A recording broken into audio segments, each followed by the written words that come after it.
From roommates to co-hosts, this is the Backcheck with Brendan Azoff and Stefan Rosner, your go-to destination for New York hockey and NHL news.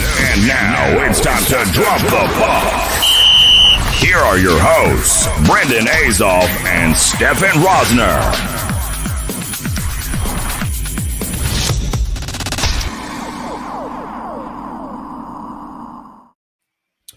Welcome to episode 9 of the Backcheck. What's up, everybody? Brendan Azoff, Stefan Rosner here. We got a great show for you all today. Ryan Mead of Blueshirts Breakaway will be joining us in about 15 minutes. So if you're a Rangers fan, you're going to want to miss. You're not going to want to miss this, I should say. I'm not going to tell you to miss this because that would be very counterproductive to what we're trying to do on this show. But Stefan, how are you doing today, buddy? I know you got a big announcement to make for the show. Yeah, so the biggest announcement we have is we have partnered up with Amity Harbor Sports, Long Island Hockey Co. We will be doing some fundraisers with them, apparel coming out soon. So, Brendan, you want to show the shirt you got? Yeah, I mean, nice little Long Island Co. shirt with the helmet there. I know I'm hiding behind the mic, but that one's fresh. The Long Island Hockey Winnipeg Jets alternate logo. That's a beauty right there. So I have a very funny backstory on how this all came to be, and I won't bore you too long, but let's just get into it rather quickly. So I play on a house league team, and I saw online these hats that had the Long Island logo with a hockey rink in it. I thought they were the coolest thing. And so I reached out to them. I was like, hey, would love a hat, blah, blah. No response. Get to my first house league game. Everybody's wearing the hat. And I'm like, what? What is going on? So I go, where do you guys get this? Turns out the owner's on my team. So I got talking with him, then spoke to his wife who's in charge of the business aspect, and we're gearing up to go. It's a great thing. We'll do a lot of fundraising and help the community. They're one of those companies that, we try to partner with. We partner with Alternate because what they do for their community. Long Island Hockey Co. is doing the same thing. We'll have an ad later in the show about a fundraiser they're running, but a great start for us to partner with such a classy organization. Yeah, it's awesome. They got great apparel on their site right now, and they're actually going to start putting together apparel for us as well, too. So that's going to be awesome. We're going to get some CCM Backcheck gear going, and hopefully you guys like that. But, I mean, we got a lot of stuff that we got to dive into on today's episode. I know we have Ryan Mead coming on, so we're going to start with the Rangers. And when I say what a fiasco of a week this has been, and the highs and the lows that Rangers fans have felt, whether it was the high of Lafreniere's first goal to the low of another overtime loss to the Penguins, and then all of a sudden the Tony DeAngelo saga, and then boom, they come back with an actual regulation win. Yes, the first East Division game that did not go to overtime in the last 7 months, it feels like, is the Rangers beating the Penguins 3-1. But Stefan, from an outside perspective, what is your take on the whole Tony DeAngelo saga? Listen, you look back in his past, and you can make mistakes in the past. It's what you do in the present and the future to make up for it. The stuff that we heard about the Keandre Miller that everybody jumped on, the whole pretty much coming out that Tony DeAngelo is a racist, is not true. The narrative was pushed. We believed it because source. Once you see the word source, everybody's like, ooh, yep. Source. He's got a source. Everybody's got a source. And it's unfortunate that came out to me, but you judge a guy. You saw the video circulating about his dad interviewing him when he was suspended, and they interviewed the dad. The dad said what I say the same stuff he says all the time. It's not about, it's not the right thing to do, but that's how I grew up. Well, that's just a lame excuse for being not only a bad parent, which I'll call Tony DeAngelo's dad out, you're a bad parent, but the fact that you don't sympathize with Tony, but you go, okay, I get why he did these things because look where he's coming from. We know that racism and all that stuff you're not born with that. It's learned. It's learned based on your surroundings. So it's unfortunate that his dad brought him up that way, but Tony DeAngelo now has to realize, the actions that happened with what he said to Georgiev after the loss. Clearly, that the goal that went in was on both of them. Georgiev wants to stop that, but there was they weren't communicating well. And after the game, the fact that DeAngelo had to go and say something to him, which as a goalie, if you let in a weak goal, the last people you want to hear it from is like a goalie that never goes. Unless you're, just one of those goalies that thinks he's the best player in the world and he can do no wrong and it's someone else's fault. If you're a good goalie and you're a humble goalie and your teammates like you, when you let in a softie. No one has to tell you that. Maybe the next day you talk about it. What could we have done differently? But to come right off the rink, down the tunnel, for a teammate to call you out in front of your team, whatever it was, yeah, I'd probably swing on you and put you in a headlock. I mean, that's just probably how it goes. There's things you don't do. Now, we weren't there.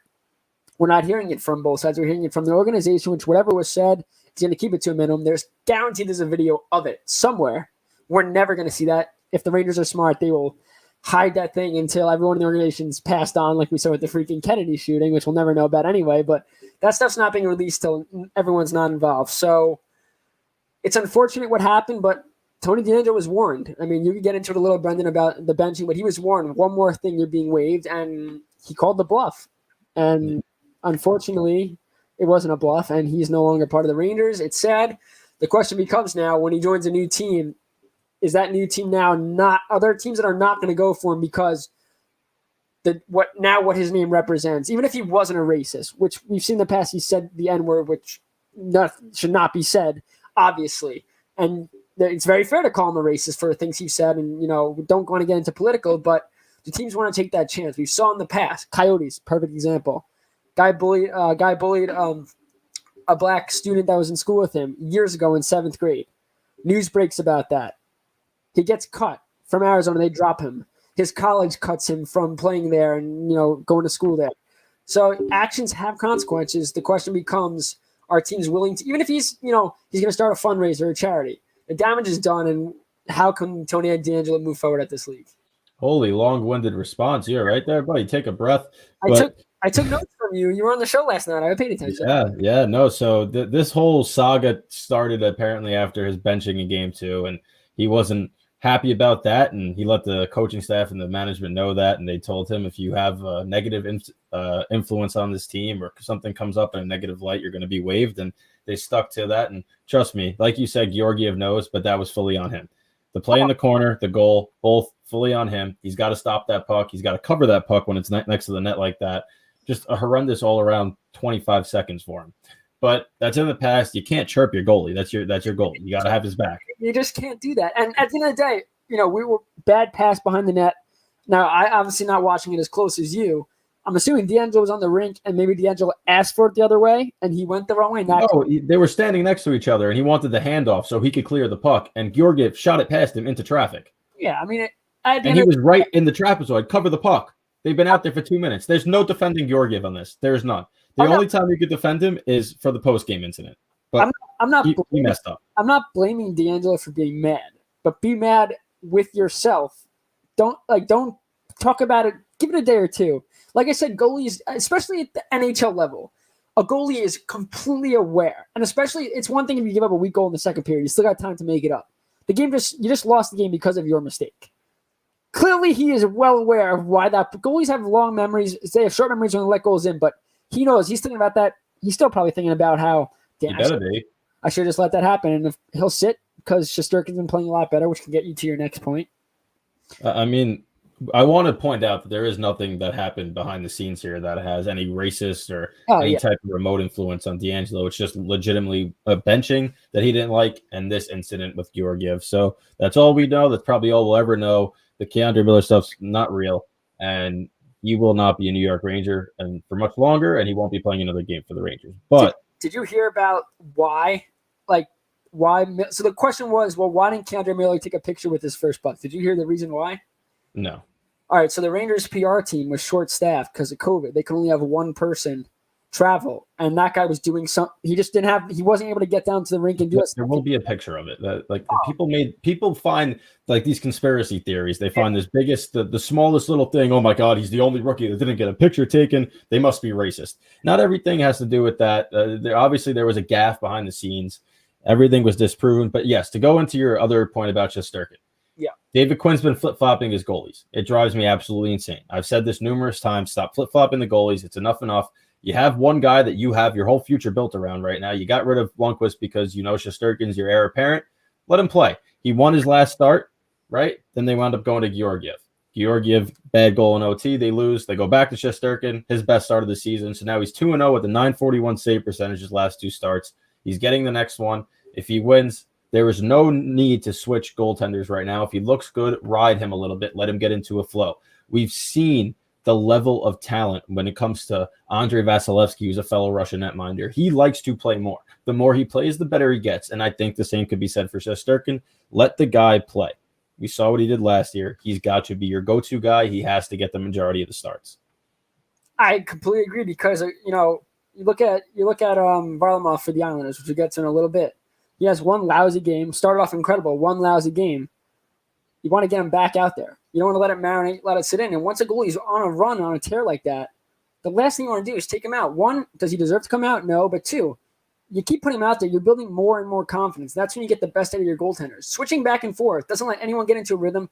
Another thing is, which we'll talk about again with the Islanders, the Rangers are winning with Shesterkin in net. The Islanders are winning with Varlamov in net. So it comes down to your team is playing better with a certain goalie in for whatever reason. At the end of the day, your plan as a franchise is to win hockey games. Yep. You got to put the best players in to give you a chance to win. I know you want to, you have Georgiev, you want to do the whole tandem thing. That's perfectly okay. But when a goalie's playing this well, you taking him out doesn't just affect him. It affects the entire team. And for the Rangers that are in last place with the Islanders, you got to get points. And if Sirkin's going to give you the best chance, you got to ride him. Yep, I completely agree. And we're going to talk more about Kaapo Kakko, who's back from the COVID list with Ryan Mead, who we all know is a massive Kaapo Kakko fan. But Chris Kreider, 2 straight games of the goal. He's now got 4 on the season. It looks like he has taken the organization and put him on his back, so to speak. We all talk about the lack of a captain, right, that the Rangers don't have one. But it looks like he is the leader on and off the ice right now for this team, the way he's playing so far. Hasn't been a great start, but he's picked it up of late, and off the ice he's saying the right things. So Kreider looks like he's stepping into that big personality and presence. Panarin, 5 goals, 7 assists, just an absolute stud on the ice. And Libor Hayek will be in next game because Brendan Smith is injured. Right now, we are going to go to a quick break, 30 seconds. When we come back, we will have Ryan Mead joining us.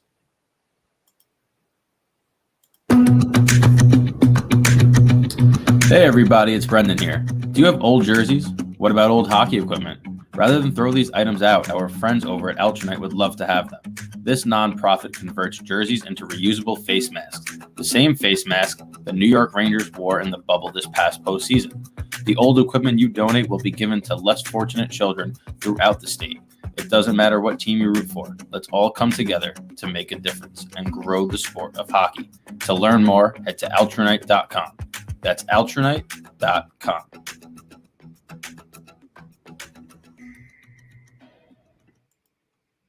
All right, everybody, welcome back to the Backcheck. Joining us now is Ryan Mead. Ryan Mead, the host of Blueshirts Breakaway. How are you doing? What's going on, buddy? It's my podcast gear. It's what I wear for every podcast. Oh, yeah. It's an awesome setup. We don't have anything that special, just straight T-shirts here, but I'm kind of jealous of this. It's professional podcasting gear. You have to podcast for at least 2-3 years, and they send it to you in the mail. It's super nice. It's really... Listen. We got about 2 years left then before we can get this shipment. You'll get there, bud. You'll get there. It's important. We will. That's our goal. But thank you again for joining us. We really appreciate it. Big NHL Insider is right. So we're going to kick things off. I love that you put that there. So the Rangers are 3-4-2 to start this season. Right. What's been your biggest positives and negatives, your takeaways from this early portion of the season so far?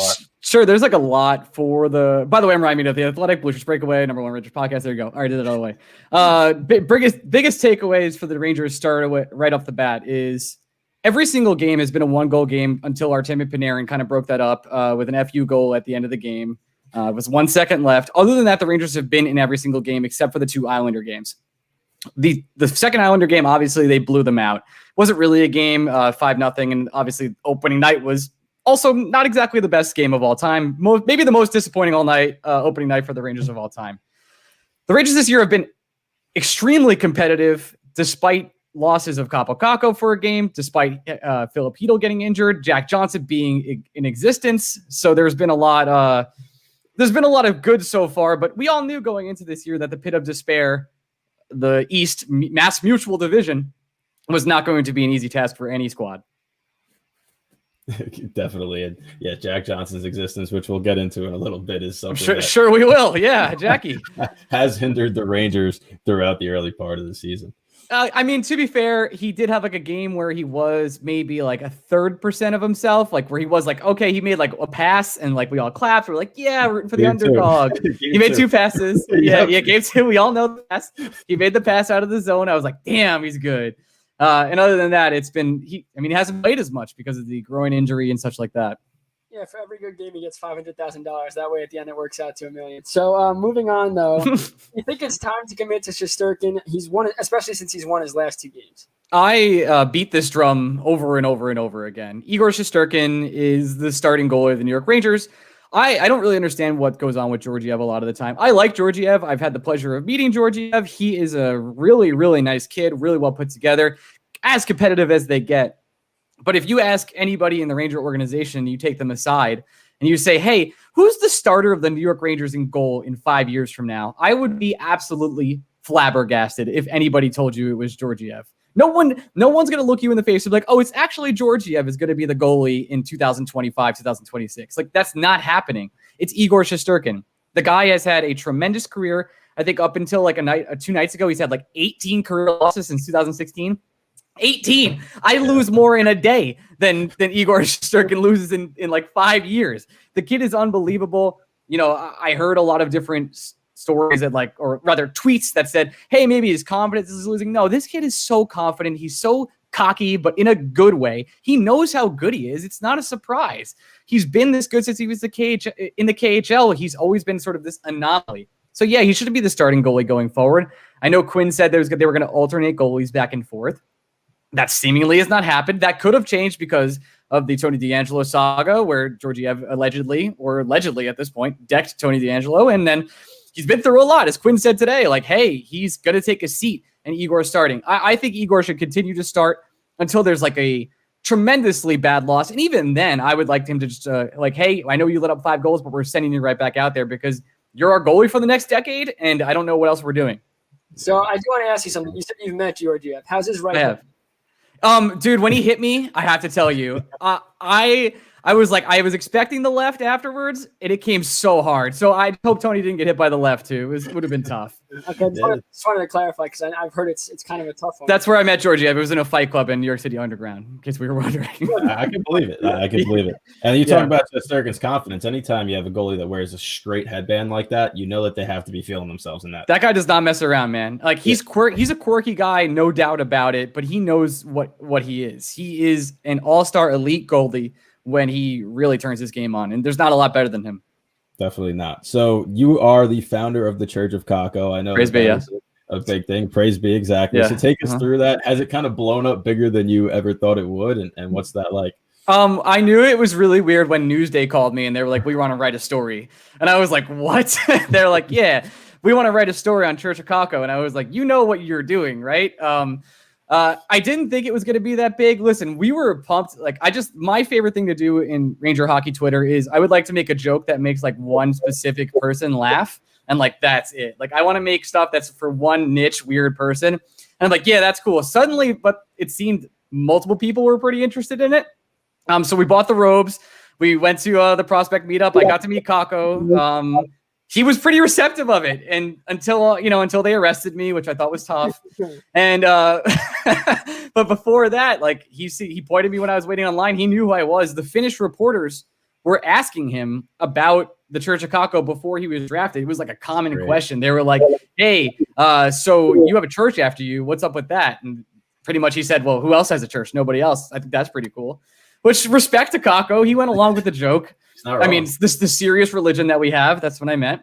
And it's been a lot bigger than I expected it to be. Just full. I think anything that we do is garbage, and people still like it. So when he scores, and when he does anything, you look at the comments, and it's all praise be, and it makes me it warms my heart every single time. It's definitely prevalent all over Rangers Twitter. You can't miss it. Every time Kakko scores, it's so funny reading those comments. It's all dude. I like Alexi Lafreniere, of course. Like, how could you not love a number 1 overall pick? But there's just something so much funnier and more endearing about Kaapo Kakko, and it could just be his name or his demeanor or anything like that. But like, I root for that guy. Like, I want Lafreniere to be amazing. Obviously, I hope he's a world beater and it becomes one of the best players in the league. But I just root for Kaapo Kakko so hard because not only just the church, he's just like an underdog almost. Like the number 2 is kind of like, hey, he should have went number 1, but he didn't. So I want to keep rooting for him.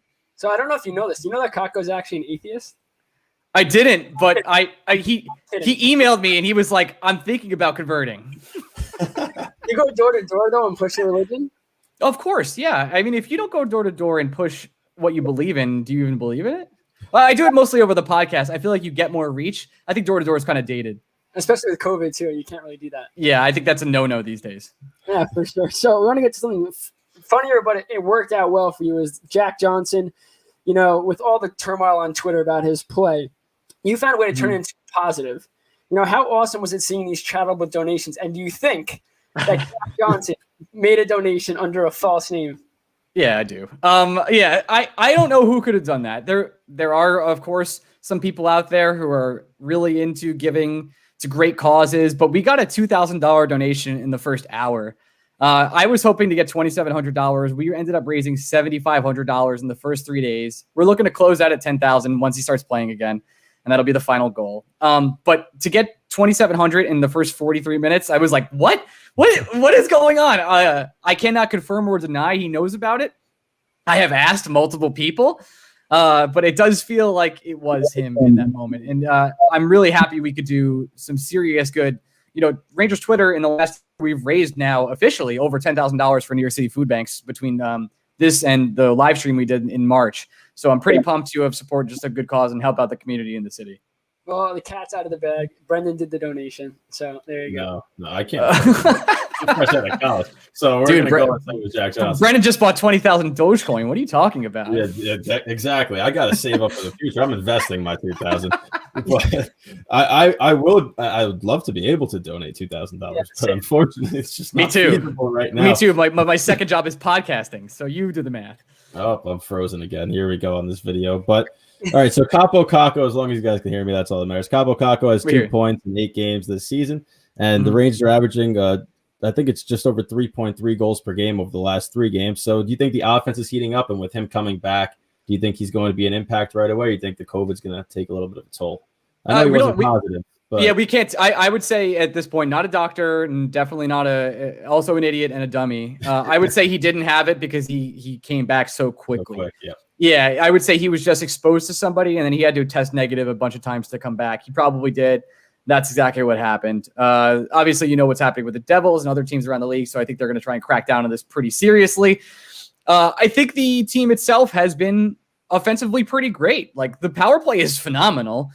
It's when it's the best looking ineffective power play I've ever seen in my life. I completely agree. The entire time, it's like, oh my God, these guys. Adam Fox on the blue line is the truth. That kid, like, I cannot wait to watch him for the next 10 years. I'm absolutely spoiled already.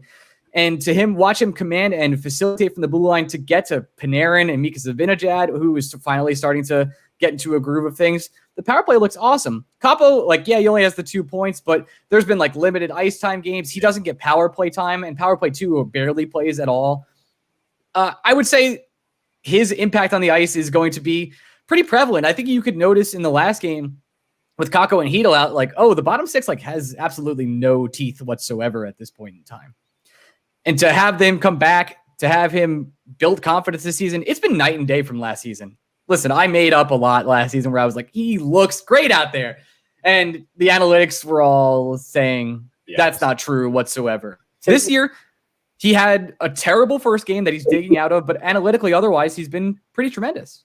Yeah, he really has looked sharp. And I was on a show yesterday, and I said his defensive game, it might not be stout, but he does look like he's committed to it, which is awesome to see. And I just to follow up on that, his forward is totally different. If you watch him specifically chasing the puck, last year he couldn't do those 3 steps to get to a guy. Now, is he still a step slow? Absolutely he is. But this year he's at least got the motor to keep going, to keep pressure on the opponents, and he's affecting play away from the puck. Because before he got to the NHL, you have to remember, he was a kid in a man's league where they all passed him the puck no matter what he did. So now he's learned how to play off the puck and has increased that. And the next step for him, seriously, is taking a step in his skating and working with a skating coach in the offseason, increasing his speed by just this much. And that's going to bring him to the next level of a player that he could be. I mean, we're looking at it, especially that year, Jack Hughes was like an absolute animal this year. And I think some players just takes that extra year to get in game form. Look, Lafreniere struggled to start off this season. He scored an overtime goal, big goal. But it's going to be a growing pain for him, and he'll learn. But then next year, I guarantee he's going to be just like a Jack Hughes, where it's all about confidence, too. Oh, yeah. Jack Hughes this year, as you know, I don't know if I can curse on this, but he pooped on my lawn pretty hard when I made a video about him. That sucked. And he's been great this year. What else can you say? He put on the weight, he put in the work, and he's a Hughes, so they all just turn out good. That's how it works, I think. I'm not a hockey buff, but Luke Hughes is going to be on the Rangers next year, and he's going to be awesome. So And they what can I have say? Riley Hughes in their system too. I know. We're just collecting them all. One across the river, get 2 more. It's too bad we don't have Quinn. Would have been real nice. Yeah, would have had a big family bonding atmosphere at MSG. Yes, absolutely. Last question for me. So Keandre Miller has been an awesome defensive and offensive player for the Rangers this year. And I just want to ask you, do you think the pairing with Trouba has helped him grow?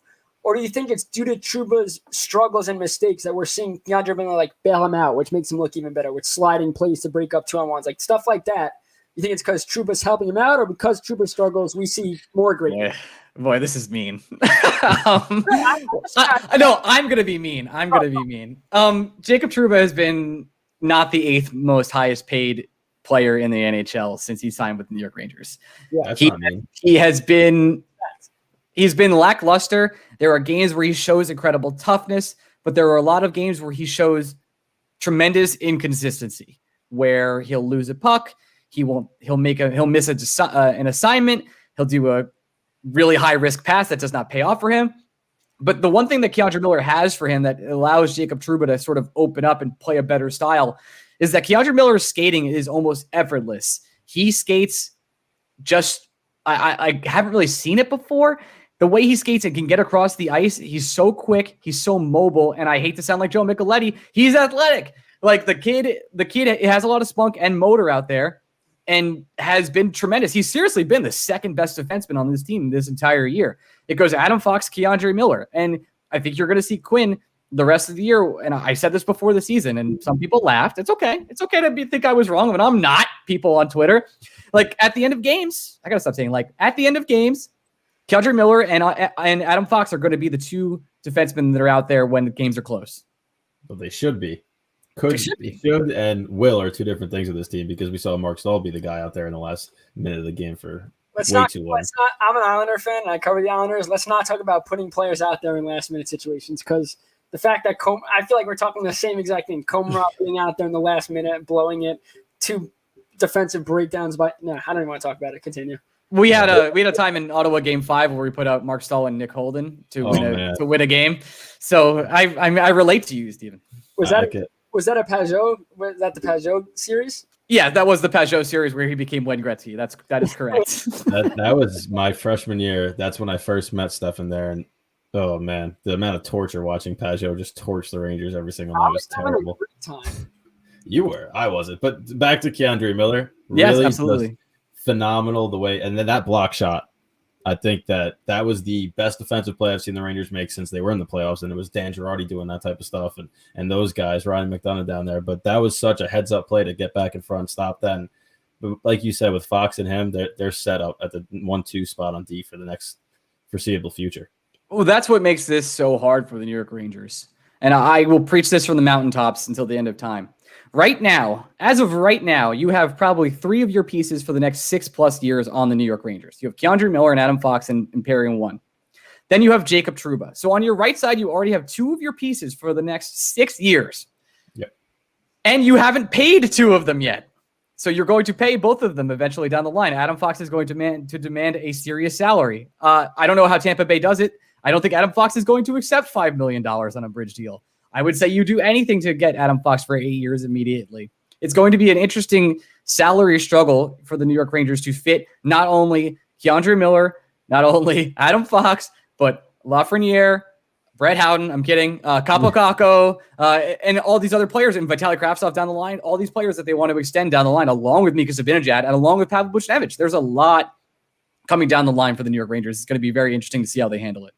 Yeah, is he signed long term? He's not. No, everybody's going to need money, and who you keeping?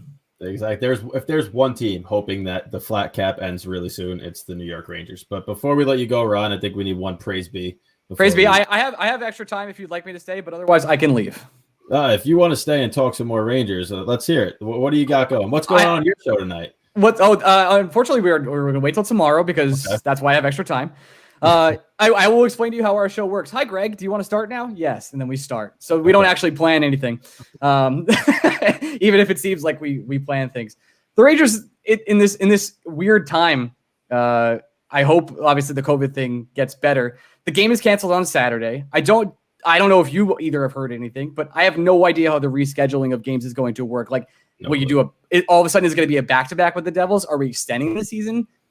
NBC, even though they're getting rid of their NBC network, wants to get ready for the Olympics. There's so many interesting questions with the Rangers, and especially their schedule. Luckily, they play, for now, teams that aren't affected by this in the next week and a half, but in the Islanders next Monday and then in the Bruins.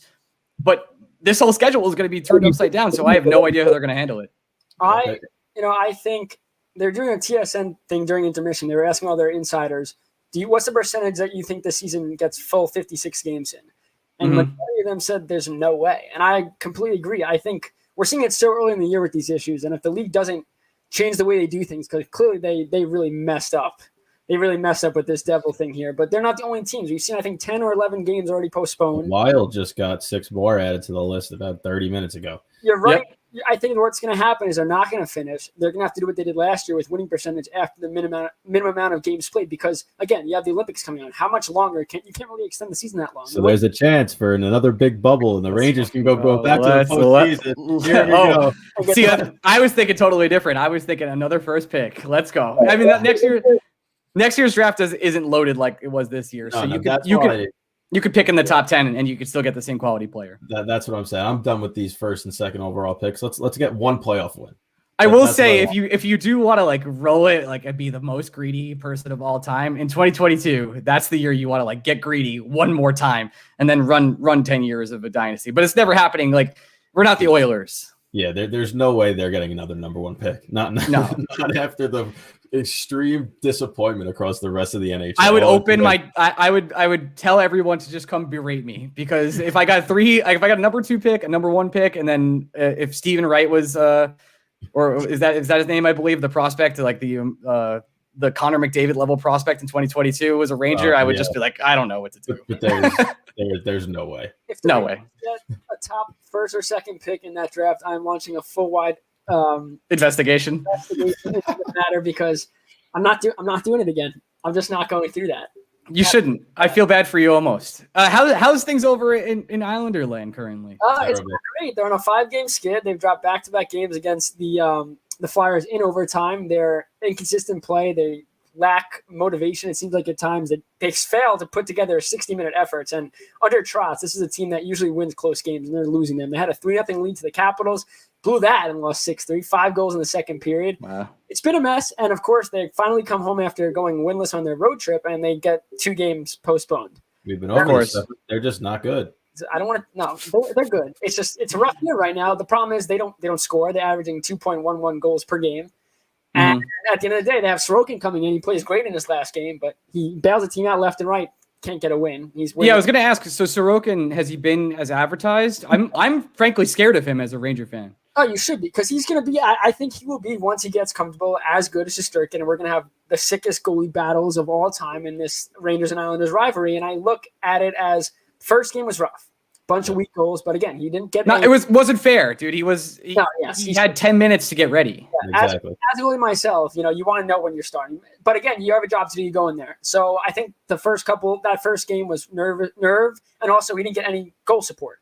It was pretty. You're going to have to be perfect, or we're going to lose, and clearly he wasn't.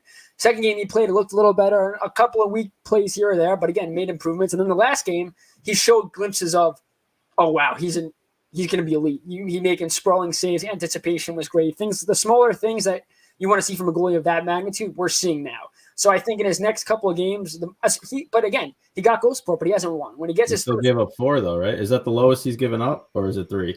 I think the lowest is up at 3. But again, it comes. It's just not good, man.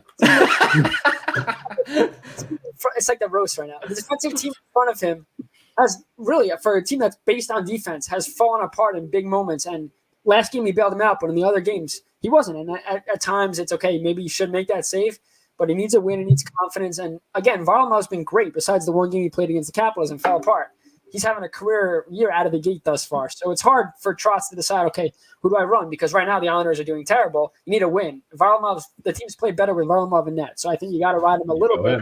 But you're going to have to go to Sorokin here or there, and you got to get him into these games. Because like you said, it's the same thing with Georgiev and Shesterkin. Were you super upset that they only bridged Barzal and somehow absolutely nobody offer sheeted him? which makes no sense. I'm upset about that. Offer sheets, I mean, I don't think they would happen just with the amount that you have to give up. But I wasn't happy. I'm happy they got a deal because if it had went any longer and he's not there, clearly you're seeing if he's on his game, the Islanders win. And when he's not and he's not a part of the offense, they've lost and they've lost bad. So the fact that he was back and playing, I'm more happy with. At the same time, you know how good he's going to be, and especially if they add a sniper if they ever do that over the next 4 or 5 years, that he'll only be getting better. And you know he's going to get better. So the fact that you didn't get him on a longer term deal, you're going to have to pay him. Now, if you locked him up early, you locked him to a 6-7 year deal, it's like, okay, doesn't matter how good he is, you're paying him this rate, but it is what it is. If he's playing for the team this year and he's doing well, that's all that matters at the end of the day. But yes, it is concerning given the Islanders have cap issues as well. It was not only that for me. It was, hey, you're probably gonna have to pay this guy $11 million next time you get him, and if he develops any more than he already has, he's already a tremendous player. Then you're also gonna give him a chance to like go out and test the market eventually. Like, are we really gonna go ahead and do that? We've joked about it. He played for the Seattle Thunderbirds, got them their first championship ever. I mean, you're setting it up for him to just become the face of the new franchise and run. And I would love to crap on the Islanders. I would. They're going to get a new arena, but I generally like the players on the team, and it would be. I mean, the jokes would never end if you went to Seattle. Just so you know, like they would never stop. I'm writing them right now. Yeah. If you look at Tavares and everything that happened with him, I'm not saying it's the same situation because Tavares is just a better scorer. I don't know about better all around player, but he's just an elite scorer. And he's on a team now that has a ton of talent. But when he was on the Islanders, it was. When he goes, team goes. When he fails, team fails. And you're seeing that again. Yep. And not that it's a habit you want to get into, but Tavares had the opportunity to carry a team because he could shoot and score, did a lot of different things. Barzal, yes, he's shooting more this year. He's scoring goals. He's a pass-first guy, and the problem is the players on his line aren't finishing. But when they are finishing, they're winning games. The problem is one line is not going to win you hot games. You look at what's happening with the Oilers, and maybe that's a case. But you have two superstars in that line. Or if you're Draisaitl on the same line, no, they have talent. The Islanders' only superstar is Barzal. Everybody else is players on other teams. Like Ali is probably a second or third line player on another team. Eberle's how much does he make? It was a 7-year, $49 million deal when they signed him after he scored 40 goals in a season. Listen, your situation could always be worse because you could be the Oilers where you have two of the best players in the game, maybe the two best players in the game right now, and you probably still won't make the playoffs. So that I think is worse than what the Islanders are going through. Bro, if I was the Oilers right now and I was an Oiler fan, I would if the New York Rangers, for example, had Connor McDavid and Draisaitl and we were losing the way we were losing, I would never shut up. Bro, I would the apocalypse in New York. You could be a Sabres fan too, where you just know for a fact they're never going to do anything like that. Future Ranger great Jack Eichel. I really hate to see it. Exactly. It's going to be shot. Straight up for Jacob Trouba's contract. That's the rumor. I mean, oh, no way. Taylor Hall doesn't look like – I mean, I watched a couple of Sabre games when they played the Devils, and he's Taylor Hall, but at the same time, he doesn't look like the same Taylor Hall we've seen in years past. And quite frankly, when they signed him and all the Sabre fans were, oh, my God, we're gonna do great things. It's going to be great. One player is not great. Now you have Hall and Eichel on one line. No, but in all fairness to them, Linus Ullmark does look very good. He does. Yeah. That's the Ullmark channel. Yeah, he's unbelievable right now. Somehow – Hutton is getting games. And number two, can he hold this up? The Sabres organization as a whole plays the first 15, 20 games, and it's like, okay, this is going to be the year they make the playoffs. And then they just go, psych, and they just fall off a cliff. Every year. He's a big Swedish goalie. He'll hold it up. That's what's so funny about hockey, man. It really doesn't matter. Like, only goalies can really carry you. That's it.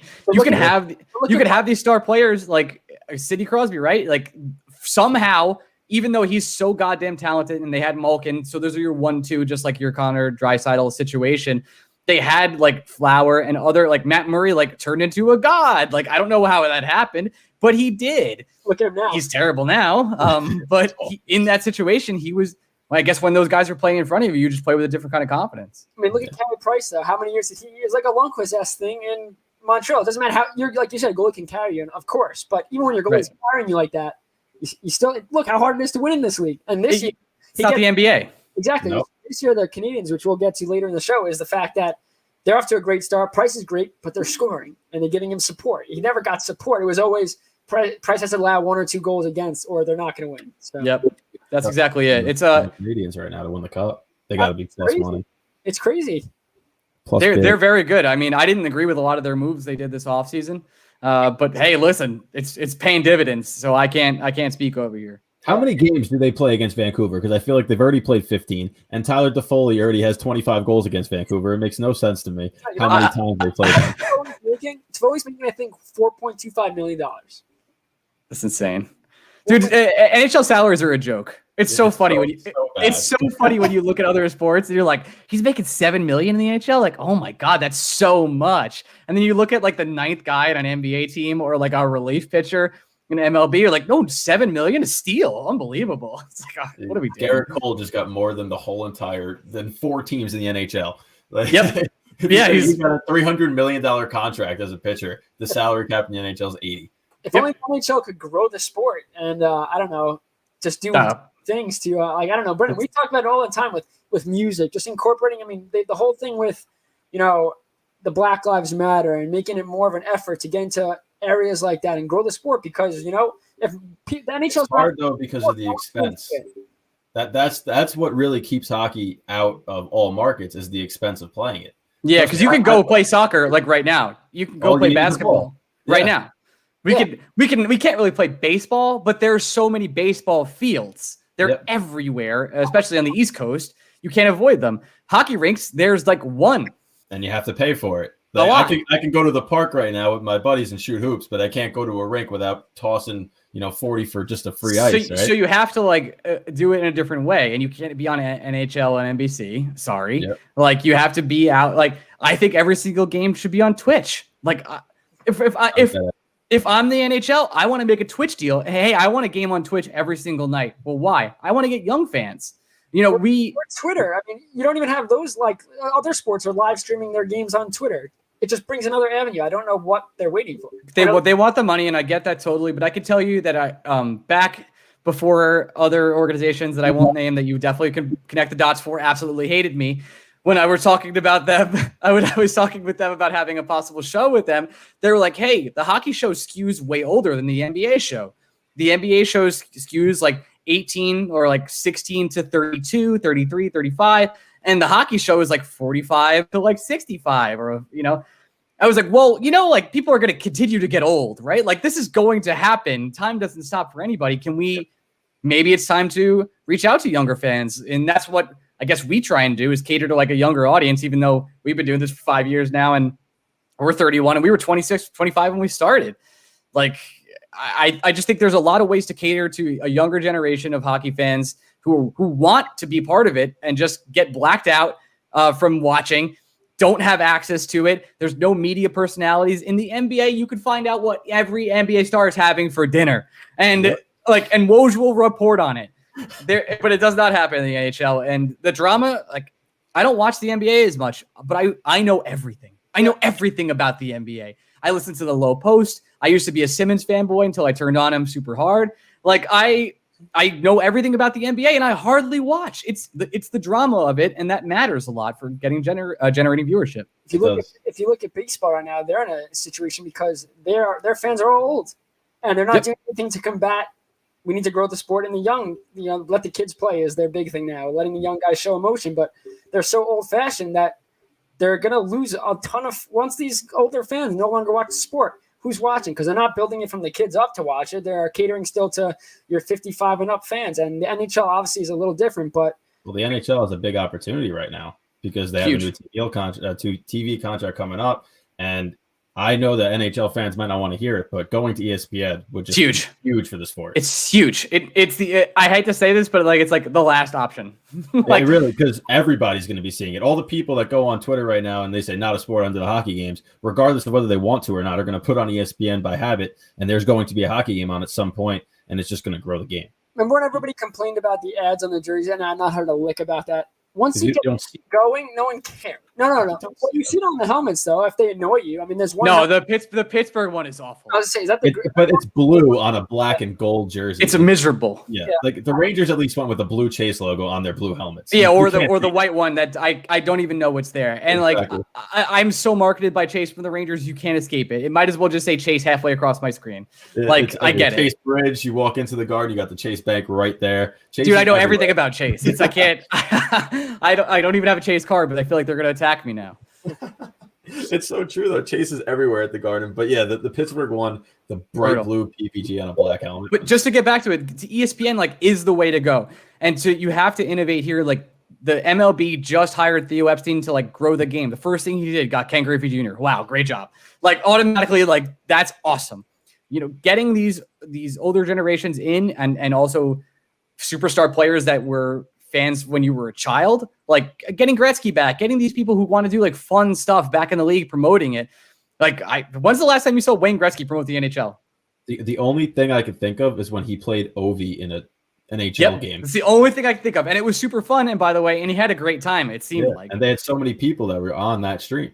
Yeah, and that's awesome. Like you should be doing stuff like that. It's funny because I fight for the NHL to do more all the time, and I don't even know why. Like, what is it going to do? Like, you know, so I just try and be happy and enjoy what I have, and hopefully the Rangers win a cup before I die. That's all. I could second that statement.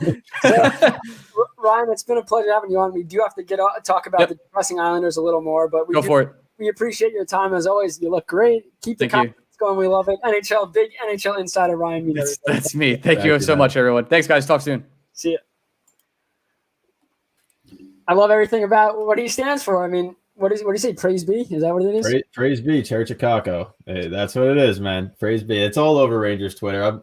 It's hysterical, the whole get up and everything. But hey, like you said, we got to talk about the Islanders, and I want to start this conversation actually. I want to have a little role reversal, and I want to pat myself on the back because in the beginning of the season, when a lot of Islanders fans, and you agree with me, I'll give you credit. And you said Varlamov should be the starter and that Sorokin's workload shouldn't be too exponential. I said he's going to need time. They're not immune to it. Every single one. And Vasilevsky didn't come over and just become Vasilevsky. Shesterkin hasn't looked completely otherworldly. The last 2 games, he's looked a lot better. But even him, he needed that time in the AHL. So Sorokin hasn't had that luxury. So the fact that he's playing and, like you said last game, showed signs of brilliance, Islanders fans got to breathe. Because it's not going to happen overnight. It's really not. He needs that time. I said this early on. I kind of got laughed at. Christian Arnold agreed with me, said he was only going to get 17 games. Honestly, that looks realistic the way that Semyon Varlamov's played so far. So breathe, everybody. He'll be okay. He just needs time. Same way Lafreniere is going to need time. Kakko needs time. Hughes needed time. These are young players coming over for the first time, in his case, from a league where the ice surface is wider. I played at Lake Placid on the Olympic ice growing up. It's a lot different when you're playing defense, let alone when you're stopping pucks and all of a sudden you have to challenge more, but that pass can go even farther across. That's a lot more distance to cover. He's used to that as opposed to, okay, now I got to be tighter on my angles, got to back up quicker, and the game's so much faster here. So we all got to give him some time to adjust. We played on the rink at Nationals when it was an international size rink, and we're not used to playing that. It's the same exact thing. I think more so, though. That's when you realize how out of shape you are. You see his angle as a goalie. I mean, I didn't figure that out. I just off my angles. But you look at it, and he was off his angles to start, and you see a lot of shots hit the post and the bar. Now, you can look at that 2 ways. 1, he's off his angles, or 2, he's in the perfect spot because it's not going the post and in. It's hitting the post, so he's doing enough to cut the angle. I think the hardest thing for him is adjusting to the speed of the NHL game. The shots are coming off faster. They're shooting in different areas when they usually, probably in the KHL, might try to deke or do something. It's a lot different league. The skill set's much higher, but the release is quicker. Thinking is quicker. So if Sorokin's used to a slower pace of play, yeah, it's gonna affect his play. But we're seeing now, though, he's catching up to the speed. He's making those saves that he has no business making. And if they had went in, I wouldn't say, oh, he should have had that. But you're seeing now he's thinking faster. And once he starts thinking faster, he is going to take control. But like you said, it's all about winning. The team plays better with Varlamov in net. Now, we saw the colossal destruction against the Capitals where they were up 3-0, 5 goals in the second period. He looked terrible. Defense wasn't good either, but he wants to stop those shots. I think he'll rebound. It's just a matter of time, though, before Sorokin's going to be the number 1. It's going to happen. Does it happen does it happen this year? No. Does it happen next year? Yeah, you probably start seeing him get more and more. Varlamov knows the deal, too. And he knows why he was signed. He knows he's there to be a mentor. So Islander fans should relax. The problem is now Islanders have to stop losing because they're on a 5-game losing streak, and Barzal, for as good as he'd been, took a terrible penalty. And it led to a loss in overtime. But it was a terrible play by Lee, which forced forced him to take the penalty, but we're seeing this is the penalty stats for the Islanders, and I'm going to do it on top of my head because I'm just that good now, bro. I saw when you tweeted this, and I was actually shocked. Okay. So Barzal has 10 points on the season. Okay? He leads the team in points. He's scoring goals. He's shooting at a higher shooting percentage than he ever has. Granted, you're only in 9 games a season, but he's shooting. However, Ross Johnson has 16 penalty minutes, and he fights and whatever it is. Barzal has a 5-minute game misconduct, which still counts toward the stats. But if you separate first in penalty minutes to third, Eberle is in third place with 6 penalty minutes. Barzal has 24. I get frustration is one thing. Are they lazy penalties? So usually it's been offensive zone penalties in the past that have been, I wouldn't say lazy, but more frustration after a turnover. Yeah. You're seeing these unfortunate penalties. It doesn't even matter to me if they're lazy or not. Whether it's him stopping moving his feet, which he should never do because you know how good he is with him without the puck on his stick because his skating ability is just amazing. But we're seeing this year him back-checking hard. He's making those plays in the D zone that we haven't seen. But it comes a time where if he's going to be the only player in the Islanders that creates and that top line is going to be the only line that does things, he can't be in the box. Especially in overtime where he's your weapon in overtime and Islanders need 2 points when they can. And they've lost games where, all right, you need those 2 points. Like you needed those 2 points. When he got ejected for saying to the refs that's effing terrible, that's a frustration call. The game is over. I think blew it out of proportion a little bit on Twitter because to me, it was great. I know you don't agree with the call. There's 2 minutes left in the game or whatever it was. The likelihood of you winning the game is slim. Yeah. You pretty much just gave your team 0 chance. You had a slim chance. Now, based on your actions, you have 0 chance. And we've seen him after penalties in the past. He's looked at a ref. He said stuff. And I think maybe the ref just was having a bad night, didn't want to deal with it. But he has not put himself in a good light amongst refs because he complains. And granted, he doesn't get the calls that he probably should get. But he's not a superstar in this league and not a guy like a Crosby or a Ovechkin who's earned the right first with respect. You got to show these refs respect. And if you complain like that, you're not going to get those calls. And I think he has to mature. Yep. And I think the frustration is he's seeing he's got to do too much. And I think it's leading to him coming off of his job and he's going and trying to get pucks and he's turning it over or he's doing too much. And it's leading to these penalties. And that's going to happen. But at the same time, if the Islanders want to get better this year and turn things around, the best player has to be on the ice every opportunity. I completely agree. And I'm looking at some advanced stats right now, right? And Matthew Barzal leads the Islanders with a goal differential of 2.36. So they are almost 2.5 goals better when he's on the ice. Mm-hmm. So to prove your point, they need him on the ice. He can't be taking these penalties. I think that something has to be done where he just don't be as aggressive on these corners or just keep your poise about you. I think it's the pressure. He came into this offseason hoping that they'd probably bring in somebody. He's gotten, his lines played fairly well, but it's only because, Eberle scores 2 goals in a game. Yeah. Barzal made 2 good plays. Lee scoring goals because Barzal. They're not creating. Yes, Barzal's job is to create, and that's what he's there for. But there's no depth scoring. That gets me to my next point, and Brock Nelson has been terrible. He's got 3 points on the season, 2 goals and an assist. Last game they lost, he was 33% in the faceoff dot. Worst on the team, and he's 4th among centers. But they need depth scoring. Brock Nelson's 2 goals came on the power play. No even strength goals. Anthony Beauvillier is on IR. He was doing nothing before he came. Josh Bailey was on that second line, did nothing. Trotz made a great decision, which I give him credit for. He swapped Eberle and Bailey, and Eberle looked like a changed person. I've never seen Eberle skate harder since coming to the team, and I don't know if that's because, well, you're on the second line, I got to earn the first line minutes back, or he just feels more comfortable being in a Barzal role on the second line. On the first line, he could create, but he knows he has Barzal to do that for him. On the second line, Brock Nelson hasn't done much. Beauvillier didn't do much. Timashov came in, didn't do much. He's got to be that guy that creates. We saw in Edmonton, his first NHL goal is a goal that you must watch if you're a hockey fan. But he created. He made a sick play up the boards, came into the rush, made a few deeks and dangles, scored a filthy goal. Is he the same player as he gotten older? No. But we saw that he has raw speed and he has to use that and create. But last game, we saw 2 new Islanders join the team on playing games, and that was Dmytro Timashov and Austin Zarznik, who they signed this year, or Timashov they traded for, whatever it was. But Zarnik brought a level of energy that's been missing from this team. He had a goal. He had 1 shot on goal, a block, a turn, giveaway, a takeaway, 1 face-off win. He got about 14 minutes of ice time. He played on special teams, which is great, but he brought an energy that this team needs. But again, the guys that are coming into this lineup need to score. They need to Kiefer Bellows and Walston have been in this lineup. Bellows more often. And Trotz said, I love what I'm seeing from these guys, but that we need the offensive contribution because they have guys, Dow Cole, guy that was taken high in the draft because of his offensive prowess. Never seen that. They have so many depth guys that they could put in the lineup. Ross Johnson, Komarov, who should never touch ice ever again. That you put them in though, and it's they do the little things away from the puck that don't come on the score sheet, and that's hurting the play of Pajot because Pajot is not a one-man machine. He can't. Clearly, he can't carry a line, and it's not his fault. He's not being put with the right players. And why not put Pajot with Barzal? See that you could do that, but then you lose that center depth in that third line center role. Who are you putting in center? At this point, Zarnik can play center. Again, I thought Zarnik played well enough to come in. He should be playing on Saturday. Not even a question in my mind. He should be in. You can't worry about the depth. You got to score. Exactly. So what I was thinking is what Trotz said is he doesn't want to mess anymore with lines. He's seen who he's got on the taxi squad. He's seen what he has. Bellows and Walston, I think, are going to get the fair share on the third line. But that doesn't mean because they're on the third line they can't play more minutes. Second line's been terrible.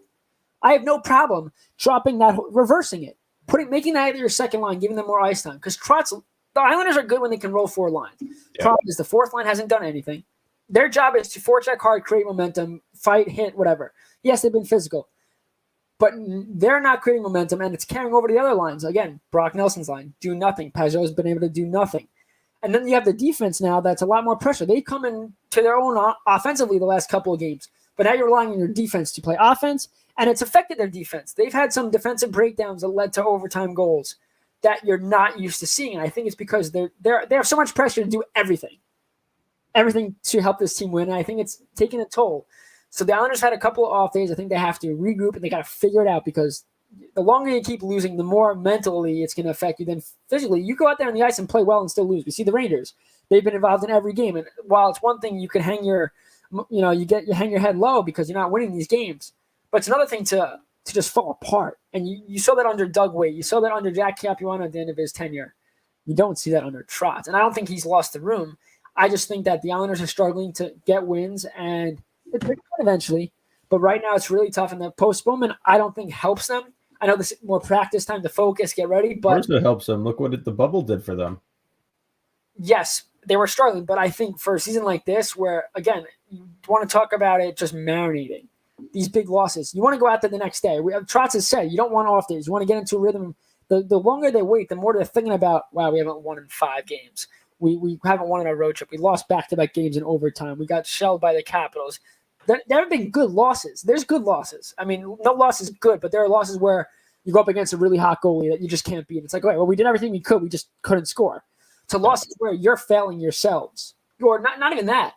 Failing to play mentally 60 minutes, where you're playing, Trotz has preached, I think we need a playoff mentality this year. Look what we did in the playoffs. When we put our mind to that play and we get 4 lines rolling and we have great goaltending, they were unreal. And yes, they took advantage of good teams playing bad, and we can go over that all we want. It's a fact. Panthers were an offensive juggernaut of a team compared to the Islanders going into the postseason. Their defense wasn't good. They didn't score. The Capitals who had 3 players score the whole series, and Hopi was terrible. So it comes down to they got to take advantage of these miscues, and the problem is the Devils didn't have, didn't have Blackwood in, but they did their job. They played well. Then you look at the Flyers, though. Konechny gets benched. That's one of their top players who was playing well, struggling over the last. They don't take advantage of that. They play the Capitals 2 games where the Capitals have their top 4 best players not in the game. Can't win.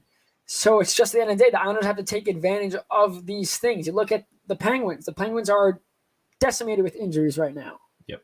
Islanders have to go in there and take advantage. It's not, you don't want to. It's not a good thing these things are happening. Of course not. But hockey in every sport's a game of adjustments. And if you can't counteract, you can't go out there and beat good teams when they're on their off days. How do you expect to beat them when they're have their teams back? Where's the confidence going in to play the Capitals again? You lost 2 games without 4 of their best players, one of them being Alex Ovechkin, who's a point-per-game player against the Islanders. Where's the confidence going into a game like that where you could beat them with their full-strength team? There isn't. So the Islanders have to start winning now. It starts with Pittsburgh. Take advantage of a banged-up team. You have to, because at the end of the day, you got to win or you're not going to make the playoffs, and it's going to be a step back for an organization that's been making strides to become not a joke anymore. They were so good last year and never got credit in the playoffs. Every broadcast was, what is this team doing wrong rather than what are the Islanders doing well? And then this year come out and play like this, You're just reiterating, and maybe Islanders weren't as good when you know for a fact they are a good hockey team. They're just struggling right now.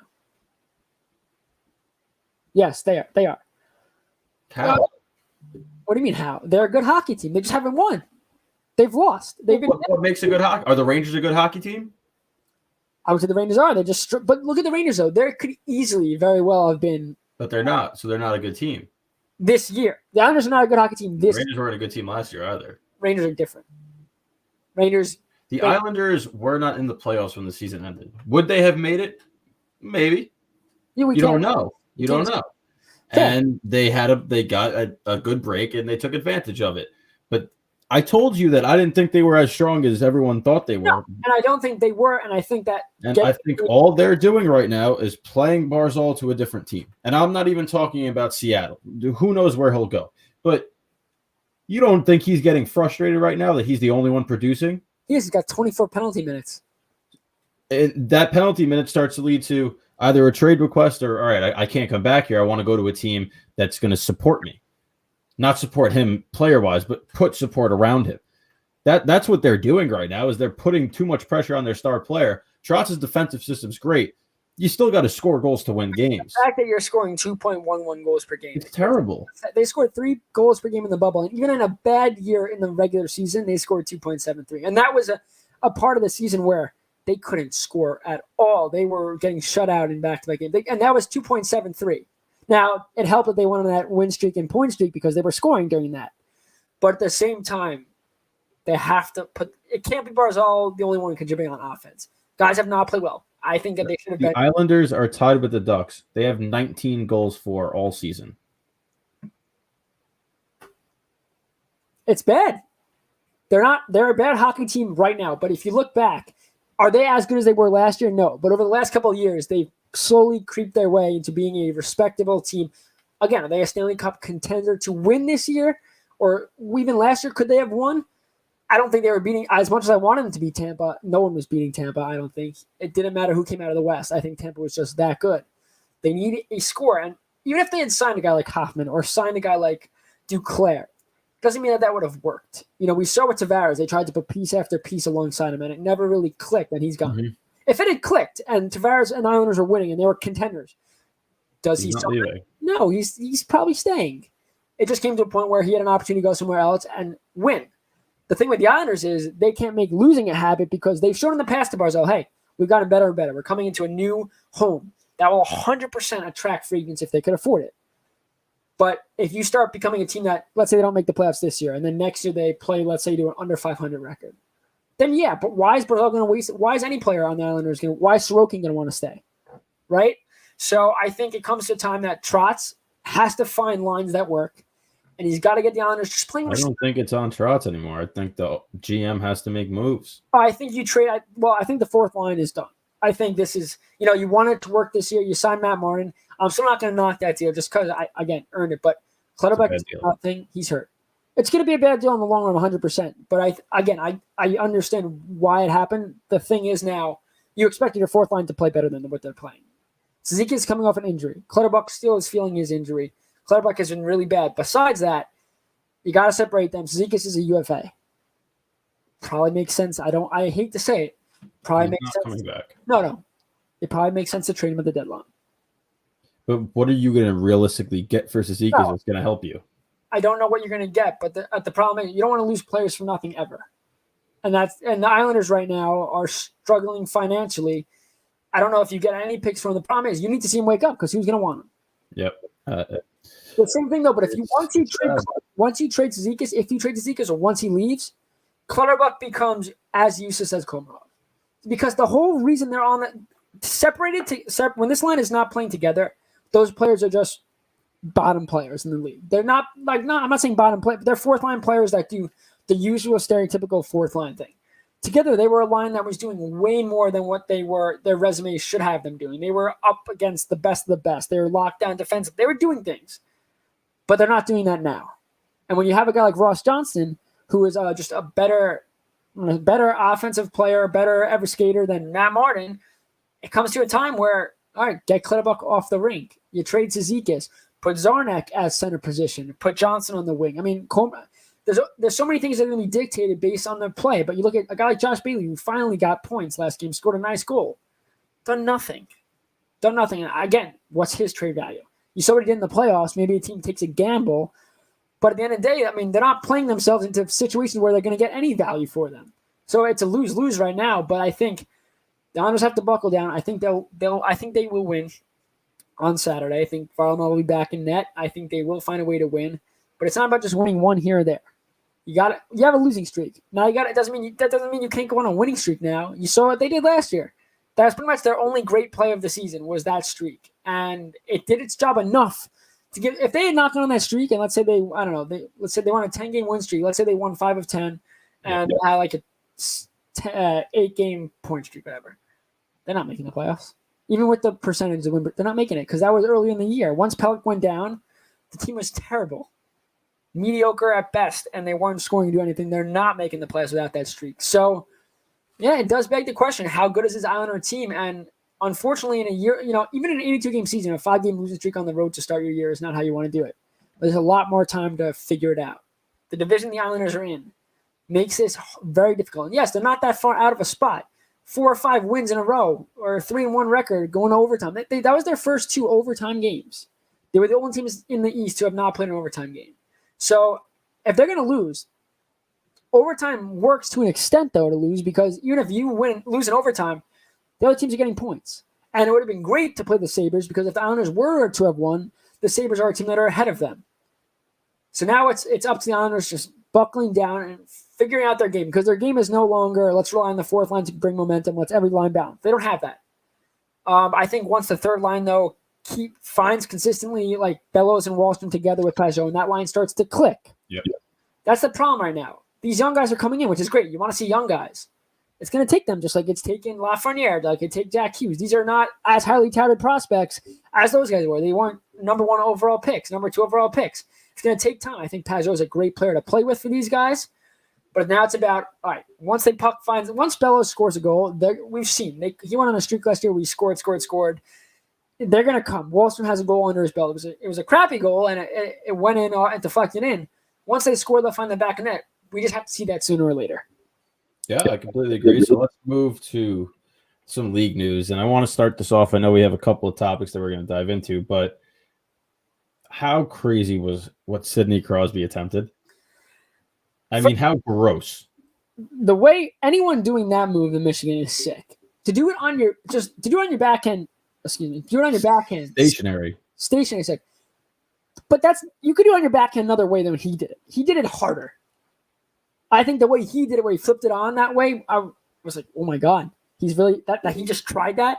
And I give props to Shesterkin. He was really ready for it. He said he was ready for it, and obviously I would say I was ready for it too. But I mean, they probably do practice it, because you see the goals that I was scoring. You see how the goalie could be in a great position to stop that. Yeah, they put it in the right spot. It's not stoppable, because if they put their stick all the way up, crossbar below is a good goal. So even if it's parallel to the crossbar, it's still going to count. So it's a rush to get your shoulder up there, because you could be in the right position. He's got to put a perfect shot, but if he fits perfectly into the top corner, you're quick. It's so hard to do. You have to anticipate it. So the fact that Shesterkin did that gave him an opportunity to make that save. Yeah, it really did. But that was just a crazy attempt, and that wouldn't have counted. I mean, first of all, the shift was just he had a redirect that would have been a high stick, but he completely. I don't even know how you make contact. He's absolutely filthy, and no matter how many injuries or whatever he goes through, top 5 player every single season, no matter what. He's so good to watch, so fun to watch. Can we still call him Sid the Kid because he's old? He'll always be a kid. He looks like a kid. But the Devils, right? I know you want to talk about this. Holy hell, did they drop the ball? COVID is just running rampant through that locker room. It's just patting the next person on the back, and they're all testing positive or being put on the list. And someone said the only player left on this roster now is Mackenzie Blackwood. So it's like normal. We just came off the COVID list. It's crazy, man. I mean, it's not them only, right? The Wild now have one. We saw Carolina. We saw Dallas, San Jose. It's everywhere. It's going to be a team. If the sad truth, it's going to be every team. But if I'm the Buffalo Sabres, not even the fan base, they could be pissed all they want, whatever. If I am the players on the Sabres, and something happens, whether it's in the hospital for COVID or, God forbid, a death, oh my God, the legal battle that they're going to have with the league and the Devils. Again, we're seeing one side. Mm-hmm. We're not seeing everything, but they're furious that the game was played against. So let's give it background, obviously. So the Devils played the Sabres Saturday. They had a few guys on the COVID list already. So clearly there was a COVID scare. So probably the game shouldn't have been played anyway, but they were. Then Paul Mary, who played 18 minutes in that Saturday game, tests positive or goes on the COVID list for Sunday's game. The Sabres, to my knowledge, with what I read and everything, reached out to the NHL and the Devils to get more information about what was happening. They declined to send them information. Now, if I'm the Sabres, and again, how much of this is true or all the info, if I'm the Sabres and I found out what had happened Saturday night and I saw those players on the list, I would have said, we're not coming to the rink until you tell us what's happening. Because it's one thing. They're not in a bubble. You're bringing home to kids, to families. I've seen so many videos on social media of kids that now have COVID that are in the hospital that aren't doing too well. Yep. These guys have families. It was a major risk the Devils took. Now they're going to pay for it because of all their COVID guys, and that's a health risk. But now you have the Sabres doing it. And the Sabres were supposed to play the Islanders. And because of weather, they decided we're not going to travel. They got to the airport the next day, couldn't complete their COVID testing in time, realized they have 2 guys that test positive. That's on the list. Taylor Hall, I think I want to say Eric Stahl's on, I'm not sure, but they have another player on it as well. I think his Ristolainen actually is on it. It might be. I think it's Ristolainen. What a mess that would have been if they brought it to the island. And it's the NHL, I think what they do, and I could be wrong, is they do the 24-hour tests. Now, they test a lot, and they want to make sure that players, I don't think they're putting players on the rink that have tested positive. That's not the case. I think what's happening, though, is if they're not showing signs of it, like Paul Mary, he felt fine, took his test, no reason he thought he had it. Turns out he's on the list, whatever. I think he's more on the list for close contact than COVID, because I didn't think because again, they're not telling you what it is. Who was his close contact with? Everybody. Well, they had 4 other guys. The Devils have been Then how do you play? That's the problem. And that's what the Sabres are angry about, what the league's angry about. And this is a really bad, whoever's fault it is, it's someone's fault, and it can't happen again. And it's going to. But it can't because, again, it's not about playing the games. That's one thing. Yes, you don't want to lose money, and that's a problem. You don't want to lose money, TV rights, whatever it is. You're putting lives at risk. And Grant, we have not seen one athlete in any league, I don't think, die yet or be put on a ventilator yet. No one probably will. Exactly, but that's not. You can't look at that and go, well, they'll be fine. Wife, kids, grandmother. Yes, they're not traveling and going to supermarkets and out to restaurants, but you're going to hang with your kid when you come home. You're okay. You're not. Obviously, the players don't want to do that. The Sabre fans that have kids, probably Sabre players, excuse me. And I want to just point something out with the fan base. I saw a lot of. So we lost a game on Sunday that shouldn't have even played. No. You should have won the game. First off, with the amount of players the Devils have missing, no excuse. You play the game. It had no. It wasn't like the Sabres were not going into close corners, going, "Oh well, he's got COVID-19. I can't go and hit him." No, you play the game. So unfortunately, no, the Sabres, you're just bad. And obviously, again, yeah, better than the Islanders. I get that. You lost a game that you probably should have won, and you can't use COVID-19 as an excuse because you had an opportunity to win the game you lost. But no, it's bad, and the Devils and the Sabres can't play till the 8th, I believe. That's their first game. That brings about so many other issues, and I think it's time for the NHL to do what's happening in the NBA. Yes, rapid tests aren't conclusive, but at the end of the day, it's about safety. If your test comes back inconclusive, you're positive. Treat it as a Why don't they just they're doing sets, right? The Rangers Penguins played. Go to a mutual location and have 3 teams go there or 4 teams go there. They get tested Monday through Wednesday. Everyone's negative. And then Thursday through Sunday, you play at that location. You're all tested. Go home. Well, I think it's with the CBNL, the NHL player. I don't think they wanted a bubble type format. They wanted. It's not a bubble. You go to a location. Be home with their families as much as they could be. So you could be Monday through Wednesday. That's more than you are usually because you're usually on road trips. Fair point. I just think that at this time they're not going to do that, but they could do rapid testing. Again, if you're inconclusive, treat that as a positive. So that in football, players miss games. They could be angry all they want. But at the end of the day, if it's reverse and they played and they got everybody else sick, what you're willing to take that chance? Paul Mary would have been tested. Let's say he came back inconclusive. First off, again, the NHL should never let any. You're looking at this like it's just them. This is everybody. No, I know, but you have to use the Devils as an example. If 4 or 5 players have COVID, no, I'm not even saying the Devils. I'm saying this is everybody. You go home, you don't know what you're giving your family. You don't get tested all the time, so it's like. Oh, but these players are though. That's what I'm saying though. If they're going to be tested every day, but they're going to have to wait 24 hours, and they're going to play when they don't know what their results are, that's crazy. How do you do that? That's life. You got to do it now. I know, but the league is in a situation where they could face. The league doesn't have money. Who's suing them? If anything were to happen to a Sabres family member or a Sabres player, or anyone in the organization, who's suing them? They signed the CBA. They played. They're playing. Yeah, but it's. I would count this as reckless endangerment. I'm not even. It's not. They don't. They had a choice. No, but they didn't have a choice to be put in a situation where. The Sabres tried to get information from the Devils and the league, and the league they declined to send them information. They said if they would have gotten information more on the Devils, they would not have played in the game. Now they shouldn't have played in the game anyway, but that might not be up to the Sabres to do. Yeah, whatever. All right, Shea Weber, 1,000 career game. Mazel tov, what a guy! Good job for him. The Habs are an absolute wagon right now, 7-1-2, and I mean half of those games are against the Canucks, so. We just talked about that. I don't understand how they're playing so many games against each other, especially this early on in the season, but whatever. Canada's different because they have less teams in the division. So they have one less team. So there's like you play 10 against some and 9 against the other. But I feel like every single time I look up, it's Montreal beating Vancouver. Guess what, though? They're taking advantage.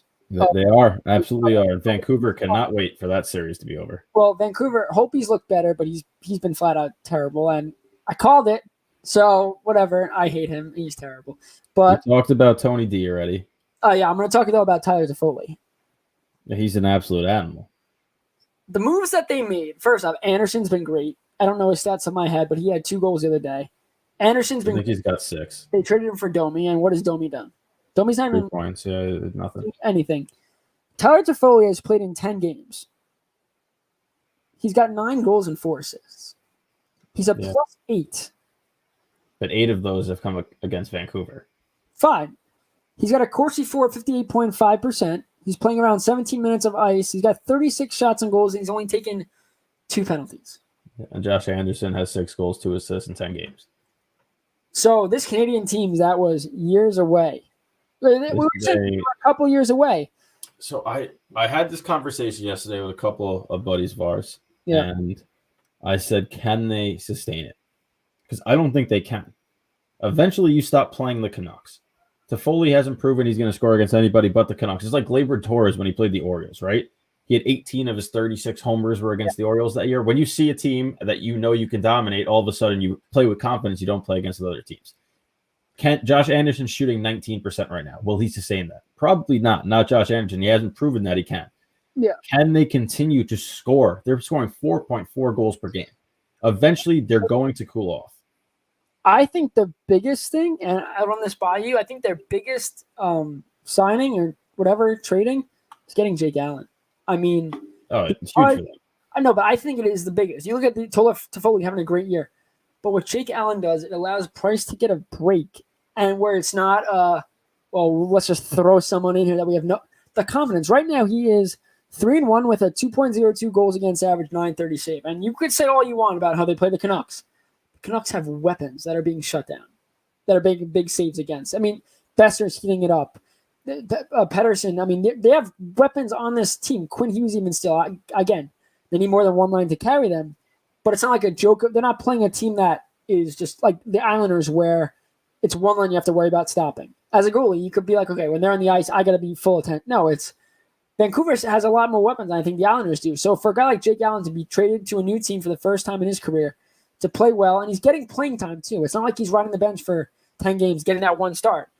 He's playing, and Price, I think, has benefited from this. The defense has benefited from this, and the offense is continuing to score. And I personally, yes, I don't think they're going to keep scoring 4-something goals a game when they play better teams. But look at their division. Toronto's bad on defense. Canadians could easily score 4 goals a game against them. Senators are bad on defense. Could easily score 4 goals against this. The Oilers are bad on defense, can continue. So really looking at a couple of teams in the division. There's no good defensive teams in that division. Except them. And defense wins a championship. Islanders offense wasn't great. No, they didn't win the whole thing, correct. Islanders offense wasn't No, I'm not talking about that. I'm saying I don't even know if they have their defense qualifies as being legit. Who, the Montreal? Yeah. They're good. They're the best defense in that division. Fair enough.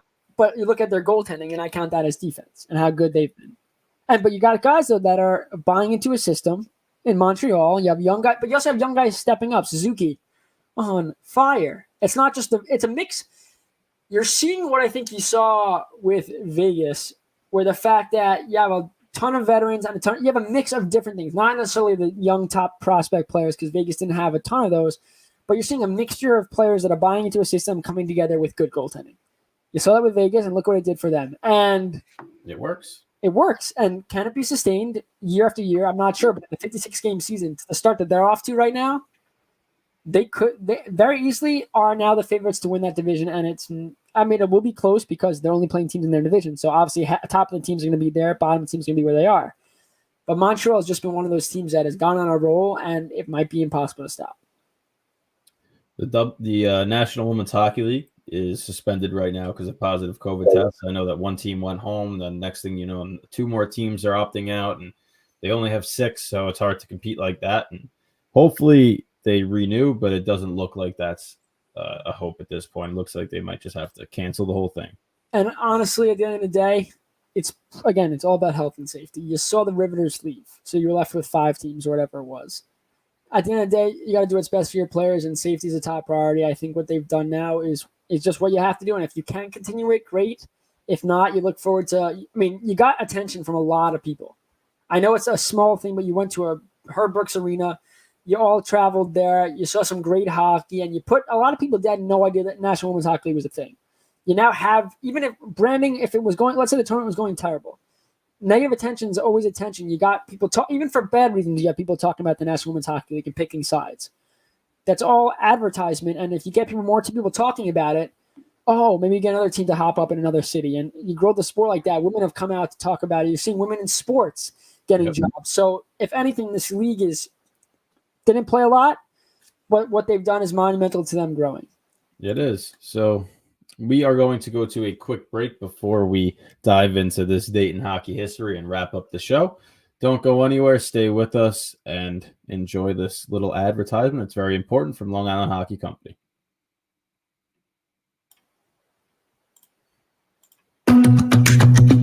Hey guys, Stefan here. Each night on Long Island, 180,000 residents will go hungry, 39% of which are kids who have no ability to control their situation. Our friends over at Long Island Hockey Co. are trying to help as many families as possible. Each hat sold on their website will provide 50 meals for food insecure Long Islanders. Head to longislandhockeyco.com and let's help the people in our community.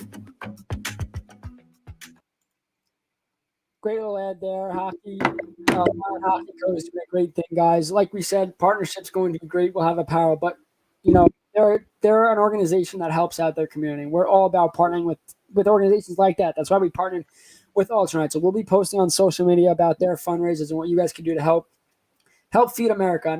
I worked for Island Harvest, a company on Long Island, before their grant was discontinued, but the amount of people that you don't even realize that don't have food every day is immense. I drive around just where I live, and I go, I stop there. I was making about 40 to 50 stops a day, and it's not even in communities where you would think poor, low-income areas. They're big houses and stuff, and then you have that one family that, you can't judge people. They might have a really nice car, but you don't know their situation, and even with COVID-19 as well, people can't get out. So do what you guys can to help, but we'll promote it as well on social media. Brendan, we are back with our streaks. And hockey, we took a week off from having crazy streaks, so I'll kick it off. On this date, February 3rd, 1944, Sid Howe, no relation to Gordie Howe, I checked, scores 6 goals in the Detroit Red Wings' 12-2 victory against the New York Rangers at Olympia Stadium. Howe gets 2 in each period. Line mate Don Grosso assists on 5 of those 6 goals. It's a big-time performance from a Howe. And again, no relation. I checked everywhere to make sure. No relation at all. 1968, on February 3rd, the Montreal Canadiens defeat the Los Angeles Kings 5-1 at the Forum for their 12th consecutive victory. It's still a team record. Gene Bellevue, who was on our part of our show last week with his history, leads the Canadiens by scoring 1 goal and assisting on 2 others. So nothing. I don't think anything's new with the Montreal Canadiens, winning back in that day. The Montreal Canadiens have always been good. They were on our thing as the first team to get to, what was it? Was it 1,000 wins? I mean, they've won the most Stanley Cups in NHL history. Next, 1977, Richie Hansen becomes the first. This is a cool one, guys, so pay attention if you're not. If you're on here, you're paying attention, obviously. But Richie Hansen becomes the first Long Island resident to score a goal for the New York Islanders. Hansen was born in the Bronx, but grew up in Northport on Long Island. So before you guys will freak out, yes, I know the Bronx is in Long Island, but he grew up on Long Island in Northport. The goal comes midway through the third period in the Islanders' 6-3 win against the New York Rangers at Nassau Coliseum. Kind of cool. I don't know if he grew up an Islanders fan. I don't know if he grew up an Islanders fan, but at the end of the day, who cares? You're playing for the Islanders. You grew up on Long Island. We don't see that at all. There's not one. I don't think there's not one New Yorker on the Islanders roster right now. It's not often you see that. All the players that are from the United States that are on the Islanders roster, I believe, if it's not all of them, it's most of them are from Minnesota. Brock Nelson, Anders Lee come to mind, Minnesota natives. Yep, definitely. This next one is actually crazy. In 1999, the Washington Capitals set the NHL records by scoring 8 goals in a 9-minute, 34-second span during the second period and 9 goals in 11 minutes and 32 seconds, including 1 minute and 18 of the third period, in a 10-1 win against the visiting Tampa Bay Lightning. That's an absolute rout. Peter Bondra scores 2 goals in 35 seconds and 3 and 4 minutes and 47 seconds during this outburst. Yikes. Is that cooler? Is that cooler than the Ovechkin? Well, they used to run on the Geico commercials. I think it was the him scoring 8 goals in a game. Never happened. Obviously, they just did it for the commercial joke. That is cooler because that's a team thing, and that's so quick. I mean, what was 8 goals in 9 minutes? The over was hit. The over was probably hit in like 4 minutes. Imagine you're a Lightning fan. Just what do you do for those 9 minutes? It's just rapid fire. You do You do this. You take your TV remote. I know this is a phone, and you go, click. Well, when the Rangers gave up 9 goals to Tampa Bay, I think it was last year. Yeah, that was torturous. But that wasn't 9 goals in 11 minutes. There was at least hockey being played besides goals. And moving on to the last two. In 2000, February 3rd, Bob Pulford of the Blackhawks becomes the first person in NHL history to coach 800 games in the league after playing 800 NHL games. The milestone comes in a 5-5 tie against the Calgary Flames. We've spoken about all these records that just ended ties. Yep. Unfortunate. So bad. And recent. This is a recent one. And then with the last one, 2019, February 3rd, Tuukka Rask becomes the winningest goalie in Boston Bruins history when he makes 24 saves in a 1-0 victory against the Capitals at Capital One Arena. It's Rask's 253rd NHL win, all with the Bruins, passing Tiny Thompson for the most in team history since Boston entered the NHL in 1924. The victory also ends Boston's 14-game winless streak, 0-11-3 against the Washington Capitals. It's just not good. Oh, Rask is not good at hockey. He's the worst goalie in the NHL. Yeah, had the best stats last year, and not that he got snubbed of winning the best. Did he get injured or? He's not 100%. He's playing, but he's not 100%. There's a chance he was going to retire last year. They were speaking, then he left the bubble and that whole. Do you remember when we had Jimmy Murphy on and we were talking about, are the Bruins going to struggle? And now all of a sudden they rattled off 5 straight wins. They're 6-1-2, and they look like the Bruins. Well, I bet the Capos the other day, we came up to a hefty 3-0 lead off the bat, and then I usually try to not watch. If I bet on a game and it's close, I tend not to watch it because I think I'll bring bad juju, whatever the word's called. And I turn the game on. And there's 3 minutes left, and they're up 3-2. Boston scores. I'm like, let's go Caps. It's a minute left. Pass, I forgot who scored. Comes into the slot. One-timer, bar down. Bruins up 4-3 with change left, and they lose. And that was the last game that would hit in my bet. Guess who bet Boston? So there we go. Well, I want to get off the show now. So everyone, guys, thank you so much for tuning in to another edition of the Backcheck. Thanks to our guest, Ryan Mead. He was awesome. I mean, coming in with that swag wasn't expected. He looked a little bit like Conor McGregor to me. Yeah. But confident guy, guys. Follow him on Twitter. We'll post this stuff after. We'll cut his highlights. He stayed on well enough to talk about a lot of different things too, not just Rangers. So we'll be back at it again Sunday for a pre-recorded episode. Next week, we will have a great interview with, I'm not going to tell you now, we'll release it later, but Islander fans, another one you're going to love. I'll give you the hint, she's a big part of the organization. She's on a TV commercial, and she does something to her face for Islander games. So that's the hints I'll give you. If you don't know it by then, you're not watching Islanders hockey. So, guys, as always, thank you so much, and let's take it away with our little backcheck end here. The Backcheck is your one-stop shop for NHL news and all things Rangers and Islanders. Thanks for sticking with us for this edition of The Backcheck. Follow the show on social media at Backcheck Pod. See you guys later. Check back with us next week.